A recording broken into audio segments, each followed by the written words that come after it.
ఉన్నారు. నమస్తే బండ్ల గణేష్ గారు. నమస్తే సార్, ఇంతకుముందే సీఎం రేవంత్ రెడ్డి గారు చాలా స్పష్టమైన ఆదేశాలు ఇచ్చారు. సినిమా నిర్మాతలు ఎవరైనా సరే అనుమతుల కోసం కానీ టికెట్లు రేట్లు పెంచుకోవడానికి వచ్చేవాళ్ళు, సినీ నిర్మాణంలో ఉన్నవాళ్ళు ఎవరైనా సరే ఖచ్చితంగా ఒక నిమిషంన్నర నిడివి ఉన్న వీడియోని రిలీజ్ చేయాలంటూ ఆయన చెప్పారు. ఏమంటారు మీరు? చాలా మంచి మాట అన్నారు మా గౌరవ ముఖ్యమంత్రి గారు. ఆయన అన్న మాట, ఆయన చెప్పింది ఆయన అవసరం లేదు. సీఎం గారు ఆర్డర్ ఇస్తే ప్రతి ఒక్కళ్ళు సినిమా వాళ్ళందరూ అదే ఫాలో అవుతారు, అదే చేస్తారు. ఎందుకంటే మన ప్రభుత్వం పైన సీఎం గౌరవ ముఖ్యమంత్రి రేవంత్ రెడ్డి గారి పైన సినిమా పరిశ్రమకు అపారమైన నమ్మకం ఉంది. ఆయన చేస్తున్న పనులు అద్భుతంగా ఉన్నాయి. ఆయన ముందుకు దూసుకుపోయే తత్వం అందరికీ నచ్చి రేవంత్ రెడ్డి గారు ఆజ్ఞాపించిన తరువు సినిమా రంగం యావత్తు బుద్ధ స్కంధాలపై వేసుకొని ఈ ప్రజాప్రభుత్వంలో రేవంత్ రెడ్డి గారి నాయకత్వంలో రేవంత్ రెడ్డి గారి మాటని జవదాడకుండా ప్రతి ఒక్కళ్ళకి అందరూ ఈ డ్రగ్స్ పై అవగాహన పెంచి వీడియోలతో అందరూ పాల్గొని దీన్ని విజయవంతం చేస్తారని నేను నమ్ముతున్నాను.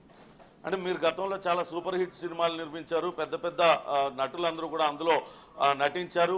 అటువంటి వాళ్ళపైన కూడా ఈ డ్రగ్స్ మరక అంటింది, వాళ్ళు కూడా డ్రగ్స్ వినియోగించారంటూ వాళ్ళని కూడా గతంలో విచారించారు.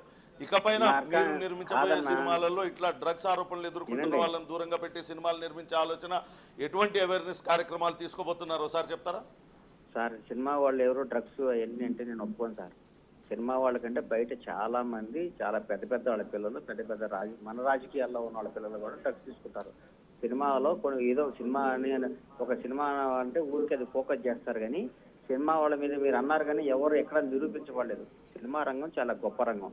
అట్లాగే రాజకీయ రంగంలో కూడా చాలా మంచి వాళ్ళు ఉన్నారు, అద్భుతంగా ఉన్నారు. ఎక్కడో చిన్న 1-2 పొరపాట్లు జరిగి ఉండొచ్చు, కానీ ఇప్పుడు గౌరవ ముఖ్యమంత్రి గారు చెప్పిన దాన్ని అందరూ తమ సొంతంగా భావించి ముఖ్యమంత్రి గారి ఆదేశాల ప్రకారం ముందుకెళ్ళి దాన్ని ముందుకు తీసుకొని పోతారు. అంత డౌటే లేదు. ఖచ్చితంగా సినీ రంగం అనేది చాలా గొప్పది, కళారంగం, దానిపైన మాకు పూర్తి గౌరవం ఉంది.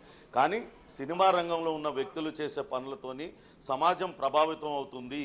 సినీ రంగంలో ఒకళ్ళిద్దరే డ్రగ్స్ తీసుకున్నా కానీ అది మొత్తానికి సమాజంలో ఒక ఎటువంటి మెసేజ్ పోతుంది. కాబట్టి అటువంటి సినీ ప్రముఖులతోనే ఇటువంటి వీడియోలు చేయించమని రేవంత్ రెడ్డి గారు చెప్తున్నారు. సీఎం గారు ఏం చెప్పారు? ఇప్పుడు ఈ ప్రముఖ రియల్ ఎస్టేట్ వాళ్ళందరూ కలిసి డ్రగ్స్ మీద యాంటీ చేయమని లేదు, ఇంకో వ్యాపారాలు ఇస్తున్నారు. సినిమా రంగం మీద వెళ్తే జనంలోకి బాగా పోతుంది, జనం అందరికి హృదయాలు అంటుకుంటుందని సినిమా రంగం వాళ్ళకి కీలకమైన బాధ్యత ఇచ్చారు. దాన్ని బాధ్యతగా భావించి సమాజం మెరుగు కోసం, సమాజం బాగు కోసం కాంగ్రెస్ ప్రభుత్వం నిర్వహించబోయే అద్భుతమైన ఈ ప్రజాప్రభుత్వం అద్భుతమైన కార్యక్రమంలో మేము థ్యాంక్ యూ బండ్ల గణేష్ గారు.